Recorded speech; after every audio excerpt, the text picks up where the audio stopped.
En cirugía 2 llevamos cáncer de colon, cáncer de estómago, cáncer de esófago, cáncer de intestino, cáncer de hígado, cáncer. Todos los tejidos pueden tener cáncer, desde la piel, ¿ya? De hecho, es una patología muy frecuente y muy común. Entonces, nosotros tenemos que esta es una introducción a lo que es el cáncer, ¿no? Ya en las siguientes materias ustedes se van a extender más, digamos, de acuerdo a cada tejido. Como generalidad, es importante tener en cuenta que el cáncer viene de un signo del zodiaco, que es el cangrejo, ¿no? Tiene una forma. Y se denomina al estudio de un tumor, ¿no? Un tumor que puede ser bastante pequeño, como una verruga, o puede ser bastante grande, como este quiste ovario que ustedes pueden ver en el abdomen, gigante inclusive, que puede llegar a pesar varios kilos, ¿no? O como un melanoma, que es un cáncer de piel bastante pequeño, pero bastante agresivo. De hecho, a veces no importa el tamaño, en realidad lo que importa es la invasión. Y los melanomas pueden ser bastante agresivos, ¿no? Y pueden matar a las personas. Inclusive puede haber melanomas no solo en la piel, podemos tener también epitelio como el tubo digestivo, en el hígado, ¿no? En varias partes del cuerpo. Acá yo tengo un paciente, aquí, bueno, para mostrárselo.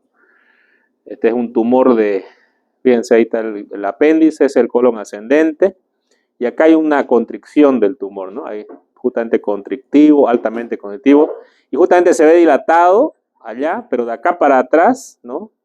El colon está normal. Entonces este era un tumor de transverso, ¿no? Ahí se ve claramente cómo estaba obstruido. El paciente llegó a la emergencia por obstrucción, este paciente llegó en la pandemia.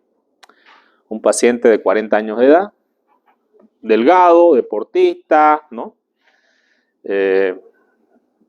Yo siempre pregunto, me gusta charlar con los pacientes, y bueno, le pregunté, ¿no?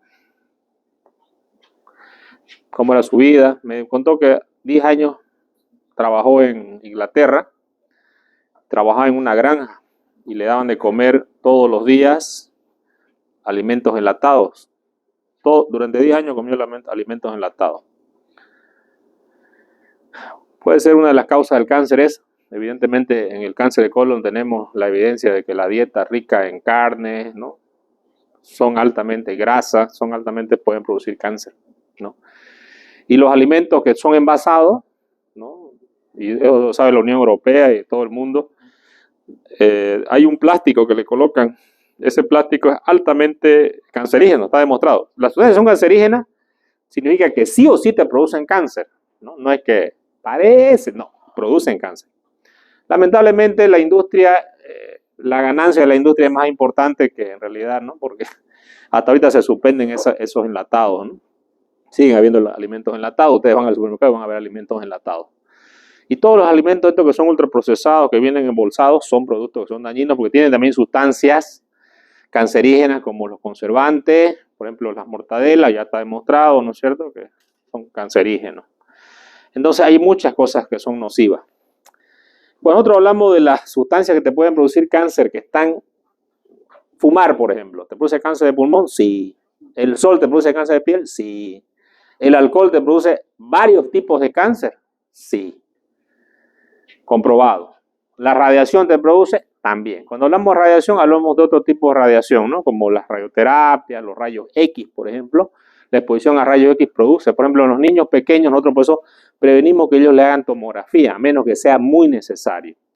Porque pueden producir estas radiaciones o otras radiaciones pueden producir, ¿no? Otras probables que se está estudiando todavía, pero que tienen una evidencia 2A, son las emisiones al freír, digamos, ¿no? Al freír los alimentos hay unas acrilaminas que se van a liberar en los alimentos y estos pueden producir la carne roja, ¿no? Los turnos nocturnos, ¿no? Yo tenía otro paciente que también lo operé de cáncer de colon, igual creo que 41 años, y este paciente le pregunté igual sus hábitos, me dijo que él trabajaba de noche, todos los días, era taxista, pero sus alimentos eran, él salía de su casa más o menos a las 6 de la tarde, ¿no? Y su esposa le daba una cena, ¿no? Le daba hambre a las 11, se iba a los pollos Luisín, comía pollo Luisín a las 11 de la noche, de ahí llegaba a su casa a las 6 de la mañana, volvía a comer, se dormía, despertaba eso a las 1 de la tarde, comía otra vez, jugaba con su hijo un rato y a las 6 de la tarde otra vez, ¿no? Y eso era su vida, ¿no? Y yo en el hospital tengo varios de mis colegas que están muriendo por cáncer. Y ellos hacen turnos, ¿no es cierto? Tengo una anestesióloga que murió el año pasado, cáncer de mama. Hace 2 años un emergentólogo que hacía emergencia conmigo, tenía 60 años, murió con cáncer de páncreas, ¿no? Entonces, los turnos probablemente a la alteración del ciclo circadiano pueda producir, sí. Los insecticidas, está comprobado igual que sí producen cáncer. Hay poblaciones en Argentina, en Francia, donde estos productos están dentro de los alimentos que consumimos, ¿no es cierto? Que son inodoros, incoloros. O sea, aquí nosotros hicimos un estudio en el japonés. Bueno, no lo hicimos nosotros, lo hizo un grupo español. Y terminaron que nosotros sacábamos la grasa a los pacientes y se las dábamos a ellos a todos los pacientes que operábamos.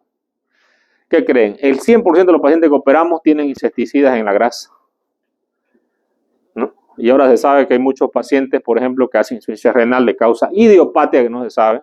Hay mucha gente que hace cáncer de causa idiopática que no se sabe y probablemente también sean los insecticidas. Los endulcorantes como el aspartame produce cáncer de vejiga, está demostrado de cuando yo estudiaba medicina, ¿no? Aspartame. Si ustedes ven una Coca-Cola cero en un producto que es sin azúcar, tiene aspartame. Las emisiones de los gases de los vehículos en las ciudades donde hay bastante smog, se está comprobado también en Alemania, ¿no? Bueno, acá también tenemos muchos vehículos.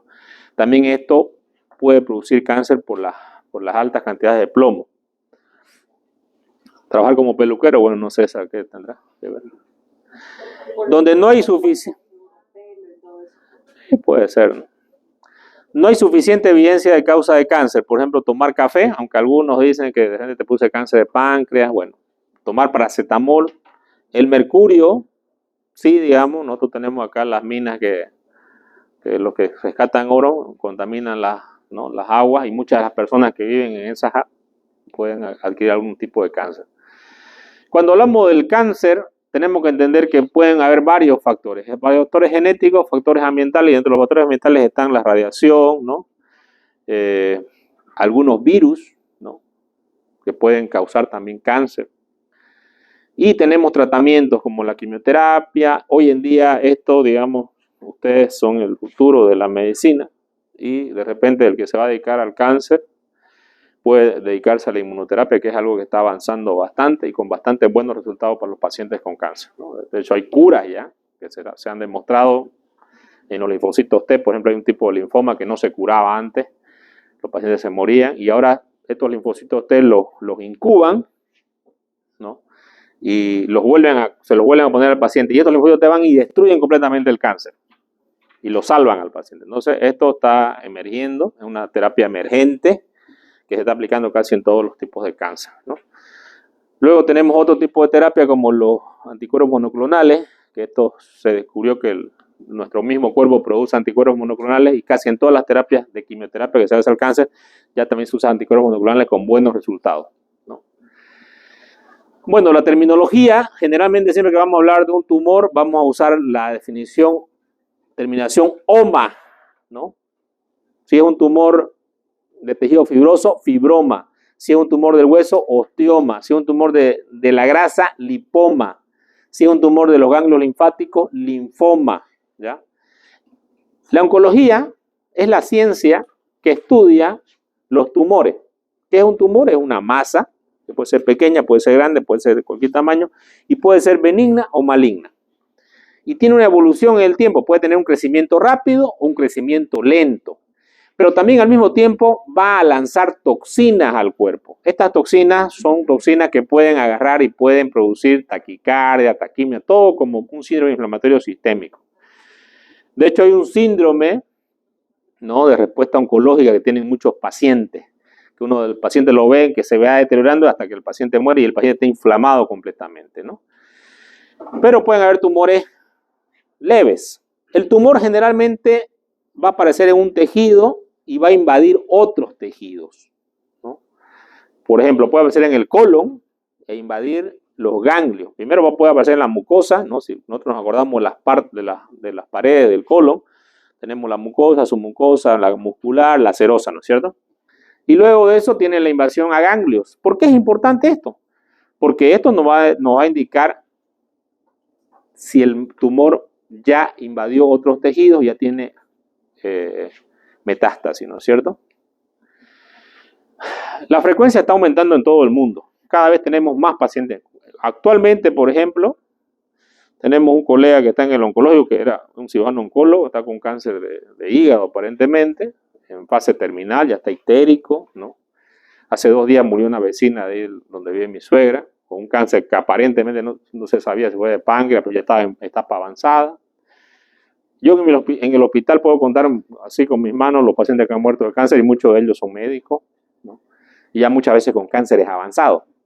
¿A qué edad me empieza a aparecer el cáncer? Bueno, puede aparecer a cualquier edad. Hay niños inclusive con cáncer. Pero esto cada vez está aumentando más, ¿no? Hay algunas teorías por ahí, no sé si es verdad o es mentira, pero dicen que la vacuna tiene algún efecto para producir cáncer. No lo sé, no estoy seguro. Y no porque yo no esté seguro, o el libro no esté seguro, o la ciencia no esté seguro, significa que no sea verdad. Puede ser verdad, no sé.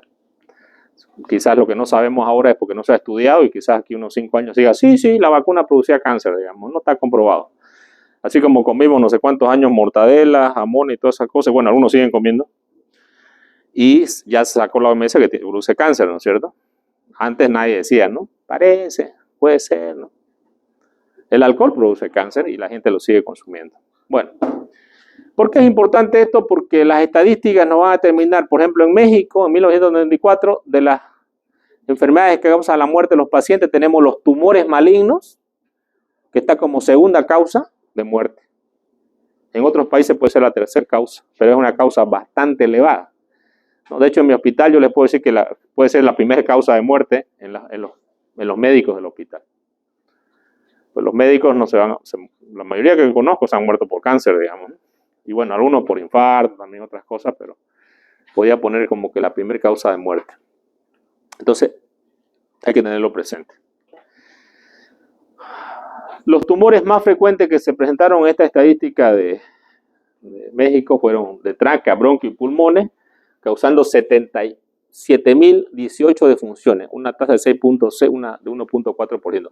Tumores malignos de estómago, 5.328 defunciones. Tumor maligno de hígado, 4.239 defunciones. Tumor maligno de próstata, 4.688. Tumor maligno de cuello uterino. ¿Para qué me sirve saber esto?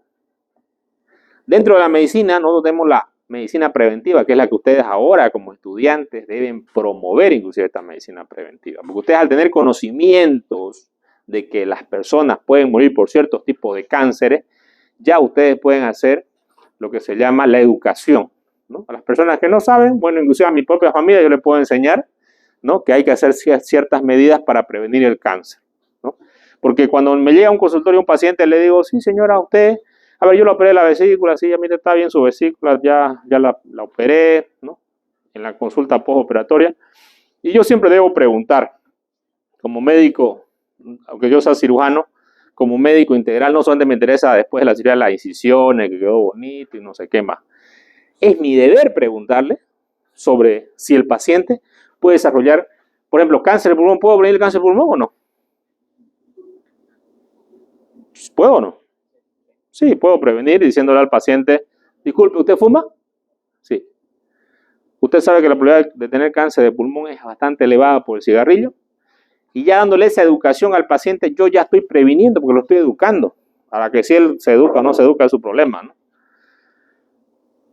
El cáncer de estómago, ¿cómo puedo prevenir e identificar, ¿no? Le puedo preguntar al paciente si tiene 40 años, ¿usted sí hizo una endoscopia digestiva alta?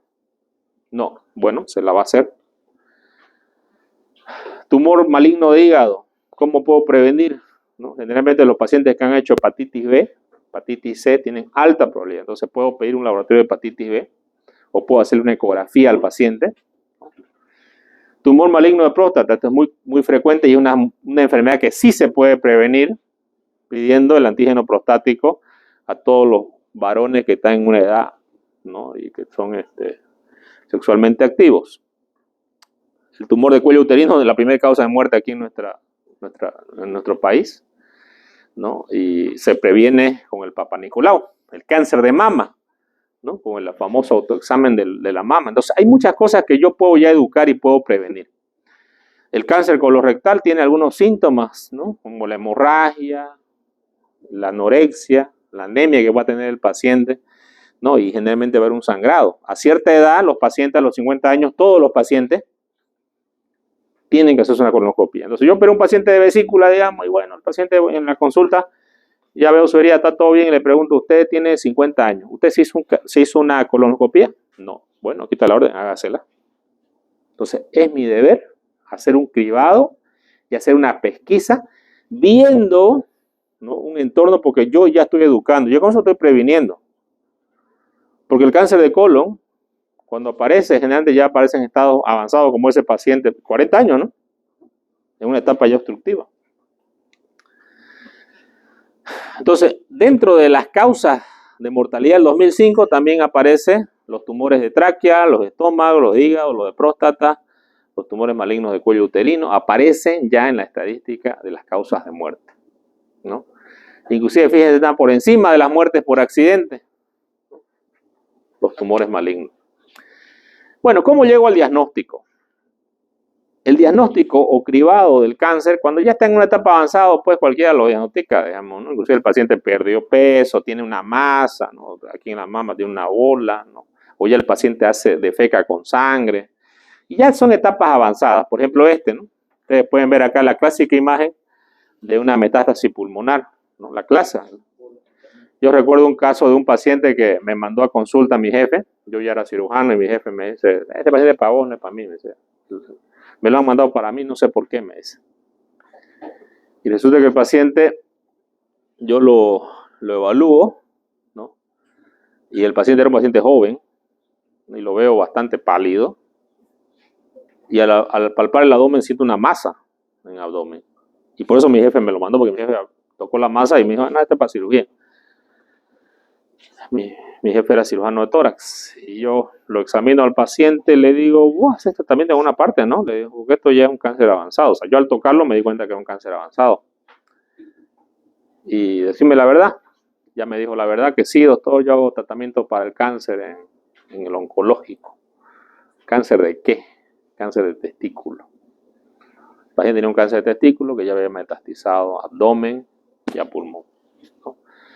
Entonces, por eso que es importante también muchas de estas cosas investigarlas a tiempo, ¿no? Nosotros tenemos ahora sin número de estudios. De hecho, la medicina, pese, no estoy en contra de la semiología, de hecho, me van a dar examen ahora. Está bien. Es importante ser buen semiólogo, pero es importante apoyarse con los estudios de imagen, porque la semiología va a ser operador dependiente. No es la misma semiología que haga Arce, que la haga yo, que la haga Piélago, ¿no? Porque es operador dependiente. Y lo peor de la semiología es otra cosita muy importante. ¿Qué creen que es? No. Que no es una evidencia, como lo es un estudio de imagen. Un estudio de imagen es una evidencia, ¿no es cierto?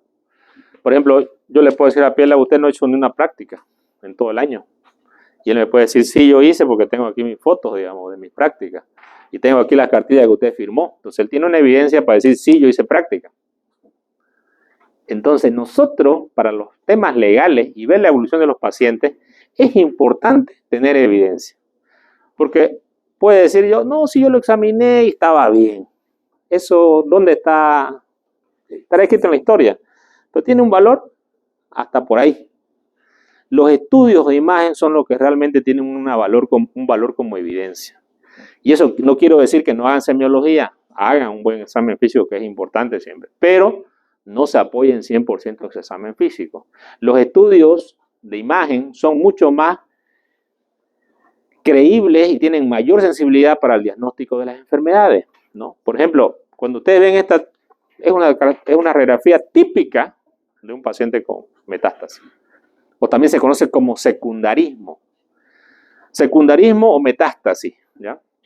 Y hablamos de un tumor primario cuando el tumor está recién en ese lugar. Entonces nosotros tenemos ahorita muchos estudios como la ecografía, la tomografía, la resonancia magnética, el PET scan, que son estudios que nos van a identificar el cáncer. Aquí, por ejemplo, tenemos una resonancia magnética y podemos observar, ¿no?, un tumor a nivel de la D5, ¿no? Aquí tenemos una resonancia magnética de mama y se puede observar el tumor en la mama. Entonces, la resonancia magnética sirve para ver también las partes blandas, tumores de partes blandas. Obviamente, ya hubo un autoexamen, que es también lo primero que debe empezar por la mujer, ¿no es cierto? Tenemos los otros estudios de imagen que son importantísimos, ¿no?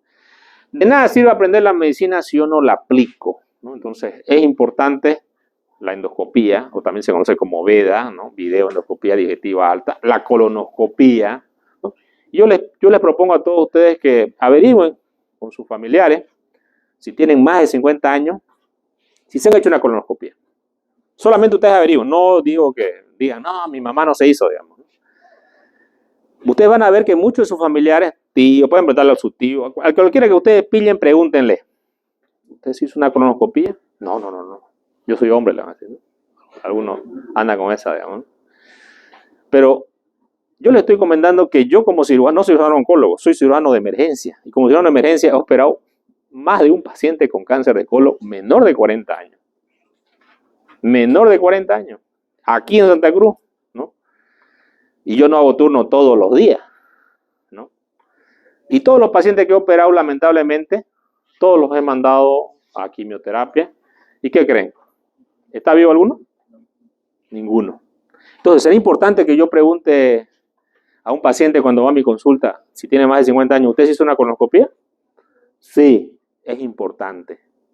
Si yo no aplico la medicina, no sirve de nada los conocimientos. Los exámenes están hasta por ahí nomás. En la vida yo tengo que aplicar lo que yo aprendo, pero aplicarlo con los pacientes. Nosotros para el diagnóstico tenemos, aparte de los estudios de imagen, que también podemos tomar biopsias y tomar directamente la célula, hacer biopsias excisionales, se llama cuando yo tomo toda la pieza quirúrgica, es excisional. Cuando yo tomo una pequeña parte del tumor, se llama biopsia incisional. También yo tengo las biopsias por punción con aguja fina, con trucos, que puedo hacer, por ejemplo, en la tiroides, en el hígado, ¿no? Por ejemplo, acá tenemos una biopsia que se ha resacado todo el útero, entonces es una biopsia excisional. Aquí tomo una pequeña muestra del tumor, una biopsia incisional, ¿no? Aquí tengo, por ejemplo, una biopsia por congelación. ¿Qué es una biopsia por congelación? Crío. ¿Pero qué es una biopsia por congelación? Es una biopsia que se toma en el momento de la cirugía.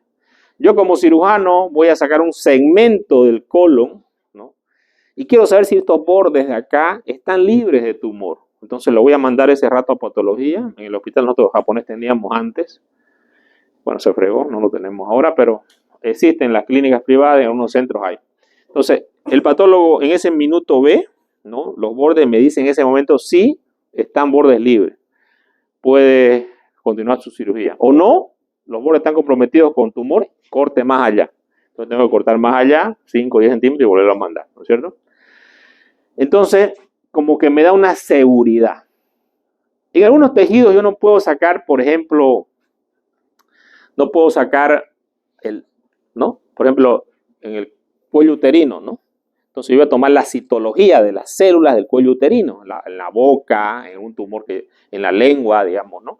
En la piel inclusive se puede hacer un raspado y se puede mandar estas células para ver qué tipo de tumor es. Bueno, esto va a unas pruebas que ustedes saben de histología, parafina, ¿no?, fijación. Siempre hay que poner las muestras en formol al 10%, eso es una preguntita de examen, por ejemplo, ¿no? Si ustedes, por ejemplo, la biopsia no la mandan bien, ¿será que la va a estudiar bien el patólogo? No. ¿Y será que ustedes pueden tener error diagnóstico? Sí. Un error bastante grande en el diagnóstico. Entonces es importante que yo la muestra no la triture, no la aplaste, no rompa la célula, que tome la biopsia donde debe ser, ¿no? Si me piden un ganglio, pues saque un ganglio y lo mande el ganglio, ¿no? Que había casos que en vez de sacar ganglio sacan una grasa y mandan la grasa y le dice el patólogo, no, eso es grasa, burro, digamos, ¿no? No es ganglio. Y el cirujano se tiene que dar cuenta si es ganglio o no es ganglio, por favor. Bueno, Bueno, aquí está hablando de las muestras. Es importante en quirófano, nosotros cuando vamos a tomar una biopsia de un tejido tumoral, no usamos electrobisturí, no quemamos. Porque si nosotros quemamos, destruimos la célula. Entonces lo hacemos con bisturí frío. La ponemos en un frasquito así como ustedes ven, de muestra de orina, y le ponemos formol al 10%. ¿Ya?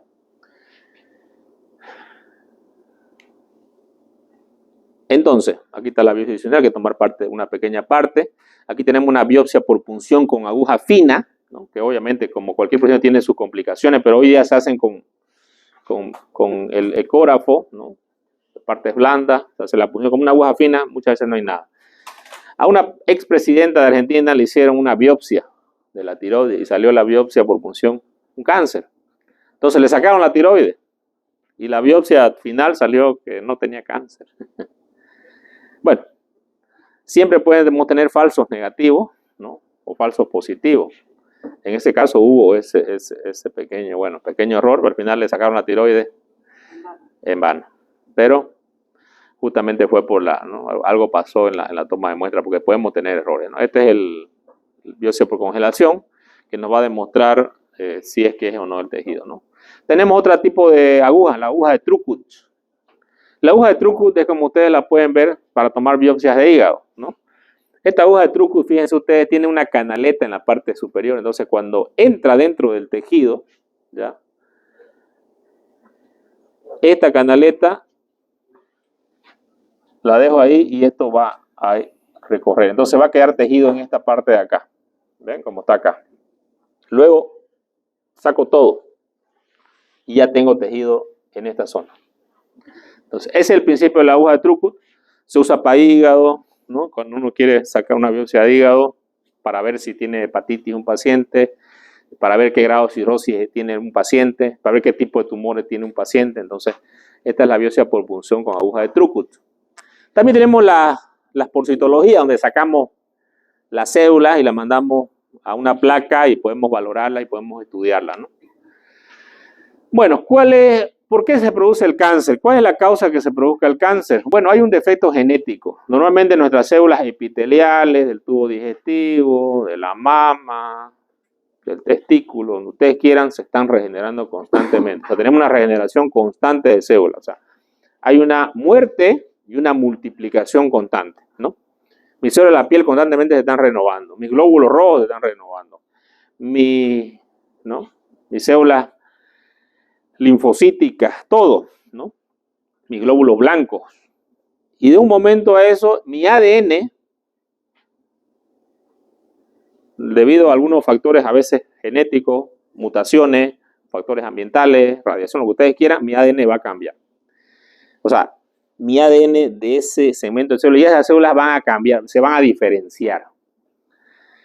Y van a empezar a multiplicarse, se van a hacer anárquicas, o sea, van a empezar a crecer indiscriminadamente, y aquí es donde se empieza a formar el tumor. Que el tumor va a ser in situ y no va a dar síntomas al comienzo, justamente por eso que los tumores de colon, de mama, lo que ustedes quieran, nunca dan, y por eso que nosotros en la etapa de prevención es muy importante. Si nosotros conocemos y entendemos y no pedimos, ahí ya tenemos un problema que no estamos aplicando. Entonces, si tenemos que sean diferenciadas o indiferenciadas, el grado de malignidad es mayor conforme la célula tenga más alteraciones. Es decir, sean menos diferenciadas, ¿no? Que la célula no sea igual que la célula del colon, por ejemplo, ¿no? Mientras más diferente sea, mayor malignidad. Eso es lo que se habla como poco y altamente diferenciado. Entonces, ¿cuáles son los carcenígenos que podemos tener? Bueno, ya hablamos de varios de ellos, ¿no? Aquí está el alcohol, que me puede producir cáncer de mama inclusive, de intestino, ¿no? De laringe, de boca, de cavidad oral, el cigarrillo ni que se diga, me puede producir cáncer de toda la cavidad oral, de la lengua, de la vejiga, ¿no? Varios tipos de cáncer. La radiación, ¿no? Donde hay fábricas radioactivas, inclusive estas electricidades de alto voltaje también. Los virus, ¿no? Sabemos que la causa del carcinoma de cervix es el HPV, la causa más alta que hay, ¿no? Más elevada. También tenemos el virus de la hepatitis B, que me puede dar hepatocarcinoma, si es que yo curo del virus, ¿no? Tenemos el virus de, ¿no? El HPV, que también el HPV interviene el papiloma humano en varios tipos de virus, ¿no? Cáncer de laringe, en los pacientes, en las personas que tienen relaciones sexo oral, ¿no? Y de pronto se contagian, pueden hacer un cáncer de laringe, es muy común. El cáncer de pene, también el hombre lo puede hacer. Los homosexuales hacen el cáncer de recto por el HPV, ¿no? Ahí tenemos en el hospital varios pacientes jóvenes homosexuales que han llegado con este cáncer ya en una etapa bastante avanzada. También se descubrió el linfoma de Burkitt, que era producido por el virus de Epstein-Barr, ¿no? Inclusive se demostró una leucemia en los pollos, ¿no? Que se hizo un artículo en 1908 que causaba este virus, también causaba una leucemia en los animales, ¿no? Luego tenemos la radiación, que no solamente son los rayos UV, ¿no? Y los bloqueadores, o sea, los bloqueadores solares nos ayudan, es verdad. Sin embargo, también hay ahorita teorías de que los bloqueadores también hacen daño, ¿no? Y pueden producir cáncer, entonces es mejor cubrirse, ¿no? Si el sol es demasiado, hay unas escafandras que uno se puede colocar. Y bueno, dirán, no, voy a parecer un maleante. No, bueno, no, o sea, no sé, prefiero parecer un maleante que tener cáncer de piel, ¿no es cierto? Hay un actor famoso, Wolverine, ¿no? Que tuvo un cáncer acá en la nariz, de piel, ¿no? Aquí tenemos varias personas que han tenido cáncer de piel, los más blancos tienen a desarrollar estos cánceres, aunque los morenos no quiere decir que no vayan a desarrollar, también lo pueden desarrollar. Pero la piel morena tiene como que más resistencia, digamos, ¿no? Luego tenemos los rayos gamma, los rayos cósmicos. Los rayos cósmicos son rayos que vienen directamente del sol, ¿no? No son los rayos ultravioleta, son otro tipo de rayos. Radiaciones electromagnéticas, ¿no? Los que trabajan con electromagnética, que estos pueden alterar las estructuras de los cromosomas, ¿no? Y pueden llegar a producir el cáncer, ¿no? Entonces, tenemos algunos síntomas para el cáncer, ¿no? De útero, dolor pélvico, hemorragia, ¿no? Luego tenemos la herencia. ¿Sí se pueden heredar los cánceres? Pues sí se pueden heredar los cánceres. Nosotros tenemos varios síndromes de herencia familiar, por ejemplo, los pacientes que tienen poliposis familiar hereditaria. Son varios síndromes de poliposis familiar hereditaria. Dentro de estos pacientes que tienen este síndrome de poliposis hereditaria, ellos pueden desarrollar cáncer inclusive a los 8 años de edad, ¿no? Bastante pequeño. Entonces estos pacientes tienen que hacerse cribados o pesquisas mientras más jóvenes son. Aquí se hizo estudios, por ejemplo, en roedores, en bioterios que desarrollaron cáncer de mama y pulmón, ¿no? Y hacían herencia a todos ellos. Bueno, el diagnóstico integral. Cuando aparece el cáncer, generalmente en una etapa avanzada, generalmente siempre hay una pérdida de peso inexplicable, más del 10% del peso. ¿Y por qué pierde el paciente peso? El paciente pierde peso porque las células cancerígenas son autónomas y no les interesa el cuerpo. Y son hipermetabólicas, entonces consumen gran cantidad, ¿no?, de los nutrientes del paciente, el paciente va a empezar a bajar de peso. Para llegar al diagnóstico, siempre yo tengo que hacer estudios y valorar al paciente. Hay unos síntomas, por ejemplo, la famosa triada del cáncer de colon, ¿no? Diarrea, dolor abdominal, ¿no?, y sangrado. Puede haber vómitos en las etapas avanzadas donde ya hay obstrucción, ¿no? Pero en las etapas iniciales no. Y muchos de los pacientes que tienen cáncer, ellos no quieren comer carne, ¿no? Y esto parece que es porque hay un factor de necrosis tumoral que se produce bastante elevado y estos pacientes pierden las ganas de comer carne. Pero la pérdida de peso me indica esto, ¿no? Pérdida de peso, diarrea, sangrado rectal, puede haber estreñimiento, va a depender si es obstructivo o si es hemorrágico, ¿no? Los cánceres generantes del colon derecho son estenóticos, los cánceres del colon izquierdo son más hemorrágicos, ¿no? Pero también tenemos las metástasis, cáncer de mama que puede haber en mujeres, puede haber en hombres, ¿no? Los síntomas que pueden haber de estos tipos de cánceres, ¿no?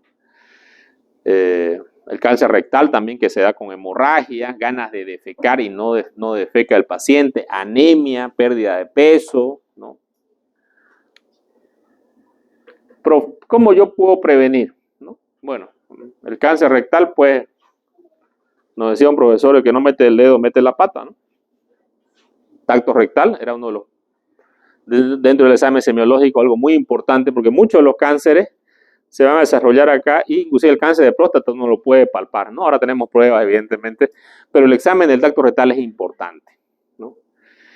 Otra cosa que es importante es no consumir o hacer prevención para el no consumo de alcohol, no a la promiscuidad, porque muchas de las enfermedades que se transmiten son por promiscuidad. El virus papiloma es por la promiscuidad que existe en las personas. La falta de higiene sexual también. La alimentación es importante, comer fibra, ¿no? Y comer carne, pero menos, digamos, no comer churrasco todos los días, digamos, ¿no? Un churrasco una vez por semana creo que está bien, ¿no? Pero siempre comer acompañado de eso fibra, porque las fibras van a englobar las sustancias cancerígenas, ¿no? De la grasa y todo. Si yo como solamente carne y no como fibra, entonces puedo tener más propensión a tener cáncer. Hacerse siempre los estudios, Papa Nicolau, el tacto rectal para ver la próstata, ¿no? Revisión de la tiroides, ¿no? Palpar la tiroides, que el médico la palpe la tiroides. Evaluación de los ovarios, de los testículos, los ovarios siempre con ecografía, ganglios linfáticos, boca, piel, ¿no? Hacer estudios de la colonoscopía, mamografía, de acuerdo a las edades de los pacientes y los grupos etarios que tengan estos problemas, hay que hacerlo. Aquí está el autoexamen de testículos que todos los hombres debemos hacernos, ¿no? Debemos saber cómo están nuestros testículos. ¿No? Si están generalmente el cáncer se va a empezar a endurar, ¿no? Y es importante palpar adecuadamente, ¿no? Evaluar, ¿no? Si vemos alguna cosa rara, pues generalmente los niños, los jóvenes pueden desarrollar los cánceres de testículo que rápidamente, si son diagnosticados, pueden salvarse, ¿no? Aquí está el autoexamen de mama, ¿no? Que si yo no sé hacerlo, tendría que enseñarle a una mujer cómo se lo debe hacer, ¿no? A la paciente. Siempre es importante que identifiquen, que se vean al espejo, que levanten las manos, ¿no?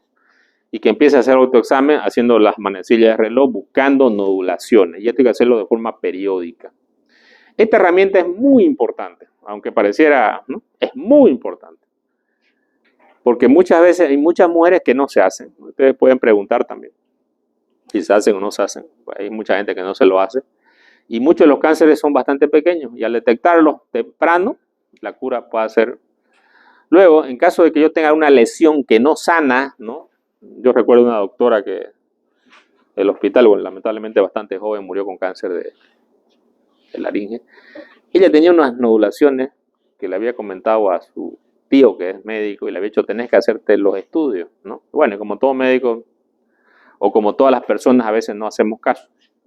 Cuando ya el cáncer avanzó, ya se hizo los estudios, el cáncer ya estaba en toda la faringe, ¿no? Y no podía respirar, tuvieron que hacer una traqueostomía, ¿no? Y tuvo que hacer quimio, radioterapia, un montón de cosas. Y lamentablemente, cuando ya estaba en la etapa que ya estaba resolviendo todo, e inclusive volvió a trabajar al hospital, habían pasado como 2 años, el cáncer volvió a salir nuevamente y en una consulta que estaba haciendo, se obstruyó nuevamente la vía aérea y la paciente murió, ¿no? La citología no rectal también, los pacientes que tienen alguna tumoración o masa en el recto. Prevenir el cigarrillo, no fumar. El alcohol, que puede producir cáncer de cabeza, de hígado, colorectal, mama, páncreas, estómago y esófago. El HPV, que es una de las enfermedades que pueden ser transmitidas, que ahora se hace un test para ver si tienen HPV o no tienen ¿no? Un test híbrido se llama, que lo hacen ya con el Papa Nicolau. Hay campañas para detectarlo tempranamente. También hay vacunas para las personas que... Pero el hecho de que uno usen la vacuna no significa que, ¿no?, vayan a ser promiscuos, ¿no? O sea, hay que cuidar eso. Bueno, aquí tenemos nosotros para el cáncer de próstata el antígeno prostático, ¿no? Y tenemos marcadores del cáncer. ¿Cuáles son los marcadores del cáncer? Son algunas, como el antígeno carcinoma embrionario, por ejemplo, que se eleva en el cáncer de colon, el PSA que se eleva en el cáncer de próstata, ¿no? El CA125 que se eleva en el cáncer de ovario. Hay varios tipos ¿no? El CA19-9 que se eleva en varios tipos de cáncer, pero en el páncreas se puede elevar. Entonces son varios tipos de marcadores tumorales que nos pueden dar cierta pesquisa. Pero en realidad lo que tenemos que hablar nosotros para hacer la estadificación del cáncer es valorarlo con la TNM, ¿no? T viene de tumor, de nódulo y de metástasis. ¿Y para qué sirve esta estadificación? Para llegar a esto. ¿En qué estadio del cáncer se encuentra? Así, grande, grande, grande.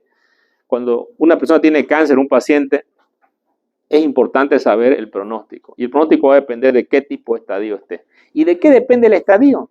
De la invasión que tenga nódulo o tenga metástasis a distancia. De eso va a depender la sobrevida del paciente a 5 años. Y también de la terapia que vaya a hacer. La terapia puede ser con quimioterapia, radioterapia, bueno, ya se verá. Aquí tenemos, por ejemplo, en el cáncer de colon, fíjense ustedes, ¿no? Esto es bastante gráfico. Ustedes lo ven aquí, ¿no? La mucosa, la serosa, ¿no? Y la capa muscular. Y acá podemos ver el estadio 0, ¿no? Donde no hay cáncer. Tenemos el estadio 1, donde el cáncer está solamente en la mucosa.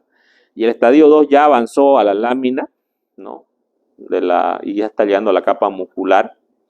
El estadio 3 ya está llegando a la serosa. Y ya tenemos un estadio 4, donde ya tenemos ganglios que están inflamados, ya están con el tumor. Estos ganglios están en el meso. Y también tenemos metástasis a hígado, podemos tener metástasis a pulmón, o podemos tener metástasis a peritoneo. Entonces, fíjense ustedes que en el estadio 3 y estadio 4 ya tenemos otros ganglios positivos aquí en este estadio 3. Y en el estadio 4 ya tenemos metástasis a distancia. Entonces, esto es bien gráfico, para ustedes se den cuenta, ¿no? Si hablamos del cáncer de colon, pero también en el hígado, todos los tipos de cáncer, las metástasis son las que nos van a decir que el cáncer ya se diseminó. Bueno, el tratamiento, siempre lo más básico, ya lo sabían los egipcios hace mucho tiempo. Lo dijo Hipócrates, primero no hacer daño. Entonces yo tengo que evaluar y no hacer más daño del que ya está hecho en el paciente.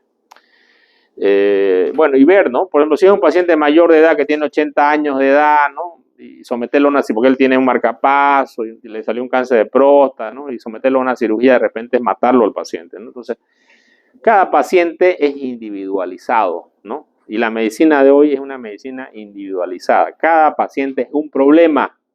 Entonces yo debo resolver este problema de cada paciente. Los tratamientos que van a ir con quimioterapia, radioterapia. También hablamos de la cirugía paliativa y de la psicoterapia, ¿no? Si yo no puedo sanar, sí puedo consolar, ¿no? Y eso también es importante para los pacientes. Tiene que haber un consentimiento, si es que yo voy a hacer un tratamiento, explicar al paciente las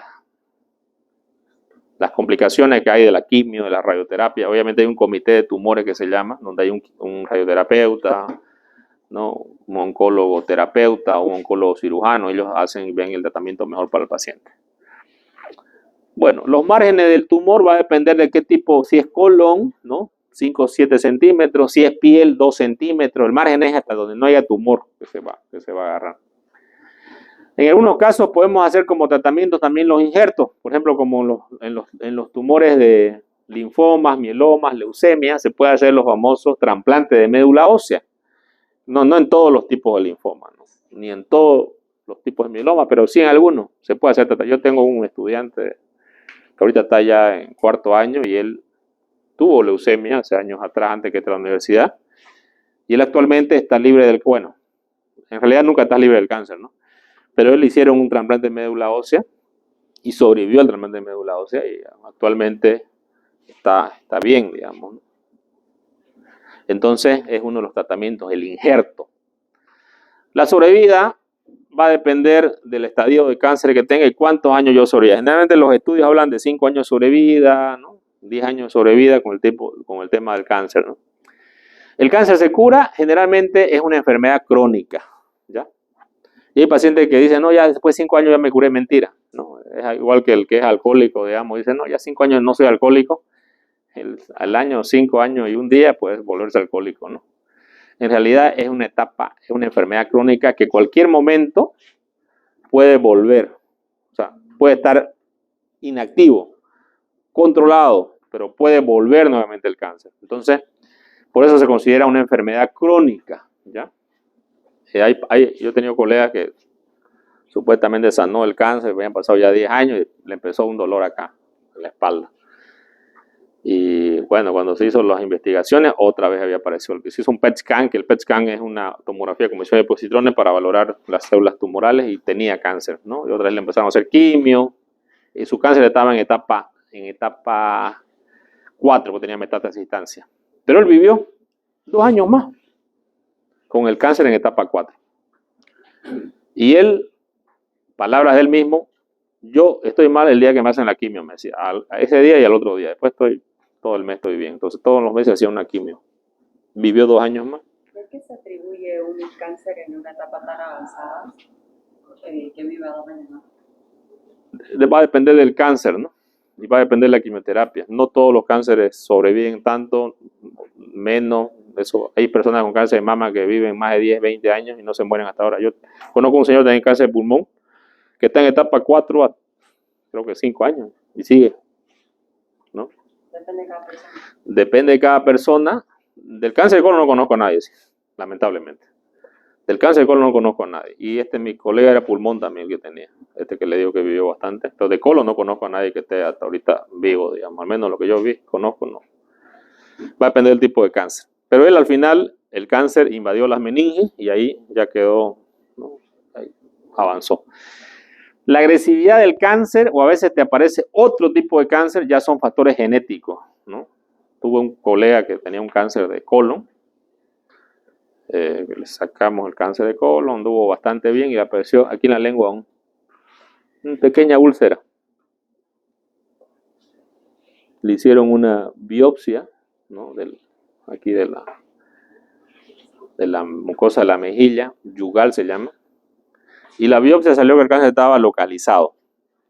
Le tomó una biopsia acá el cirujano de los ganglios salieron negativos. Pero el paciente sangró. Ya es un mal pronóstico. Entró otra vez el cirujano, lo suturó. Y después empezó a crecer acá el cáncer. O sea, no tenía cáncer, supuestamente, ¿no? ¿Qué creen que pasó?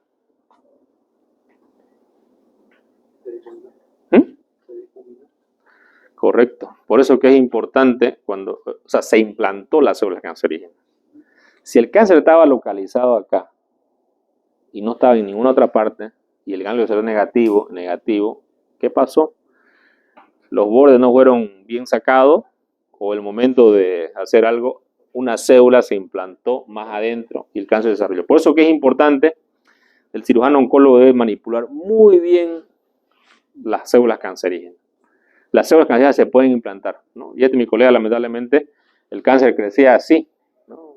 Rapidísimo, menos una semana, le hacían radioterapia, yo lo veía en la mañana, disminuía en la tarde, otra vez estaba ahí. O sea, el cáncer era como un juego que yo quiero apagar, pero en vez de apagarlo le eché gasolina más o menos, y en menos de 2 semanas invadió el cerebro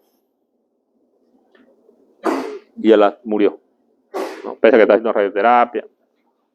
Entonces, si yo hago una cirugía oncológica en un paciente, tengo que tener mucho cuidado de no implantar las células neoplásicas, ¿no? En ese paciente lo que hubo fue una implantación de células neoplásicas. Por lo tanto, no tuvo cuidado el cirujano, por eso que yo debo tratar y manipular las células tumorales como si estuviera manejando yo una infección, ¿no? Si yo estoy sacando algo infectado, ¿será que lo voy a dejar caer por todos lados para que siga infecte todo? No. Justamente es importante la manipulación de los tejidos del cirujano oncólogo y no diseminar el cáncer. Existen algunas variantes para las técnicas de resección en los cánceres. Por ejemplo, si yo voy a sacar el colon, ¿no? Antes de manipular esto para que las células cancerígenas no se vayan por acá, por la vena, lo primero que voy a ligar va a ser la vena. Igual en el riñón, la vena. Primero ligo la vena y luego manipulo. ¿Por qué? Porque puede haber al apretar el tumor puede haber una metástasis vía hematógena de células cancerígenas al cuerpo. La quimioterapia y radioterapia muchas veces se hacen ahora, antes se hacían después de la cirugía, ahora ya hay muchas veces tratamientos citorreductores que se pueden hacer antes de la cirugía para reducir el tamaño del cáncer, inclusive bajan de estadías de 2 a 1 o estadías de 3 a 2, ¿no? Entonces, aumentan la sobrevida de los pacientes, inclusive bastante tiempo, ¿no? Así como el paciente que les digo, conozco otro que sigue todavía vivo, con cáncer de pulmón. Pero los pacientes que no hacen quimio, bueno. También tenemos otro tipo de radioterapia, que puede ser con yodo radioactivo, que se usa en los pacientes que tienen cáncer de tiroides, ¿no? Y tiene bastante aceptación. También existen otros tipos de tratamientos con administrar estrógenos o antiandrogénicos, principalmente en los cánceres de mama, de próstata. Se le da al paciente antiandrogénico porque son dependientes ¿no? de las hormonas. También tenemos aquí está la radioterapia, que puede ser directamente, por lo que usted está viendo, a testículo, una mama, ¿no? En la quimio tenemos varios tipos de medicamentos, ¿no? Tenemos los hormonales, ¿no? Quelantes. Bueno, cada vez están mejorando los medicamentos. Tenemos mucho, inclusive los anticuerpos monoclonales ahora. Bueno, hablemos un poquito de la paliación, ¿no? Y creo que lo más importante de la paliación es esto que ustedes están viendo acá. Consolar, acompañar al paciente cuando yo no puedo sanarlo es importante, ¿no? Yo tenía una paciente con cáncer de... Ella tuvo un cáncer en útero que metastizó a los pulmones. Ella nunca quiso hacer quimio, ¿no? Y ella le dolía, porque hizo metástasis en pulmón, hizo derrame maligno, todo. Y le dolía y tomaba su calmante, ¿no? Pero cuando venía su hijo y le agarraba las manos, le pasaba el dolor. Entonces, muchas veces este acompañamiento es importante, ¿no? Que la familia obviamente lo va a hacer cuando hay familia, porque a veces tampoco no hay familia. Y nosotros, ¿qué queremos mejorar en el paciente con cáncer? Lo más importante es calmar el dolor, porque hay cánceres que duelen mucho, ¿no? Inclusive como el cáncer de páncreas, que hay pacientes que hasta se suicidan porque no quieren soportar el dolor. Es un dolor insoportable, constante, ¿no? A veces también vamos y bloqueamos los nervios, ¿no? Quemamos los nervios, el plexo solar, ¿no? Con alcohol al 70%, las famosas alcoholizaciones que se pueden hacer. La anestesia epidural continua, con catéter, que se le coloque constantemente calmantes al paciente. Paliativo, ¿no? Del dolor. Pero también tengo que ver otras paliaciones. Por ejemplo, me gustaría, ¿no? Que mi paciente, si tiene un cáncer de esófago y no puede comer, ya su cáncer es avanzado, no lo puedo operar, no le puedo hacer radioterapia, pero sí puedo alimentarlo con una gastrostomía, por ejemplo, ¿no? O un paciente tiene un tumor en la cavidad oral y el paciente no puede, ¿no? Ahorita hay muchos de esos tumores por los masticadores de... Sí, ha aumentado bastante, ¿no? El tumor de la cavidad oral, de lengua, todo esto. Y muchas veces esos pacientes, para que el paciente pueda respirar, yo le hago una traqueostomía. Entonces yo hago una cirugía paliativa. Si usted tiene un cáncer de estómago avanzado, puedo hacer una gastroenteroanastomosis, ¿no?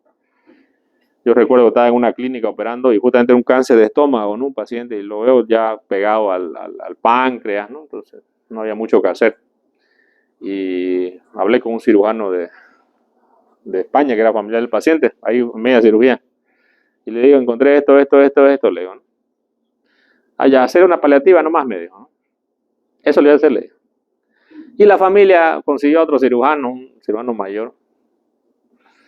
Y llegó a la clínica y le muestro también el caso, ¿no? Le muestro el paciente, ¿no? Y le digo, voy a hacer esto, le digo, ¿no?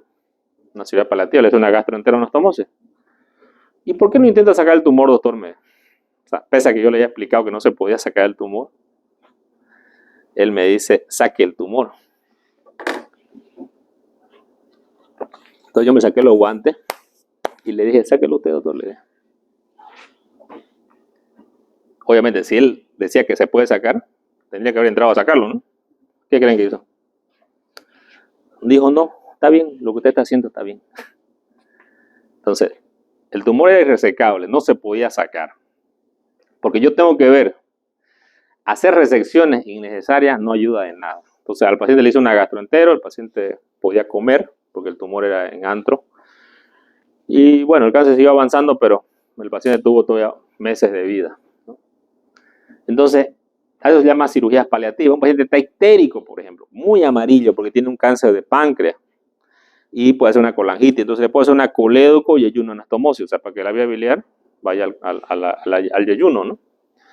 O también se pueden hacer punciones derivativas, pero todo eso es momentáneo en realidad, ¿no? No va a ser curativo, el cáncer va a seguir, pero me da calidad de vida. Un paciente obstruido con un cáncer de colon, por ejemplo, pues una colostomía, ¿no?